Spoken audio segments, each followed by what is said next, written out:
আমার কবিতার নাম তুমি হয়ে রইলে আমার কাব্য। লিখেছেন সেরাফিন মণ্ডল। কি চেয়েছিলে তুমি, বৃষ্টি না মেঘ? মনে নেই? শুধু মনে আছে এসব কিছুই না। আর আমি অভিধান খেতে কিছুই পাই না খুঁজে।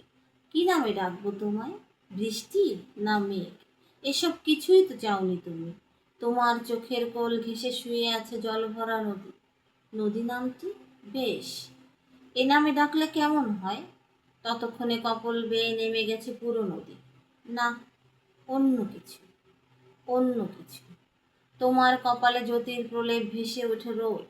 জ্যোতি নামটা বেশ, ততক্ষণে জ্যোতি কপালে কোচকানো ঢেউ। না, অন্য কিছু, অন্য কিছু। তোমার বাদল শেষের রাতের মতো ঘন কালো চুলে জলপ্রপাত আছড়ে পড়ে। মনে হয় সেখানে লুকিয়ে আছে কোনো অমরাবতী। অমরাবতী নামটি বেশ, কি হলো কে জানে, দীর্ঘ চুল সংক্ষিপ্ত খোপা হয়ে গেল। না, অন্য কিছু, অন্য কিছু। কি চেয়েছিলে তুমি, গোধূলি না সাজ? মনে নেই, তবে সাজ নামটি বেশ।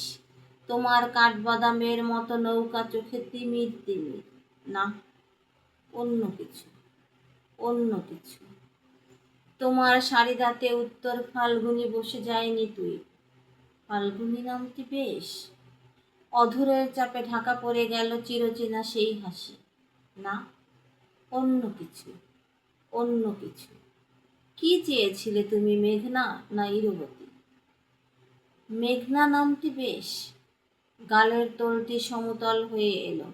না, অন্য কিছু, অন্য কিছু। কি চেয়েছিলে তুমি, লোপা না কাব্য? মনে নেই, কাব্য নামটি বেশ। তোমার দাঁতে উত্তর ফাল্গুনি দেখতে পেলাম। সমতলে কপলে টোল ফুটে উঠল। জলপ্রপাতের মতো এলিয়ে গেল চুল কোমর ছুঁয়ে। কাঠবাদাম চোখে ভেসে উঠল খোলা প্রান্তর। তুমি হয়ে রইলে আমার কাব্য।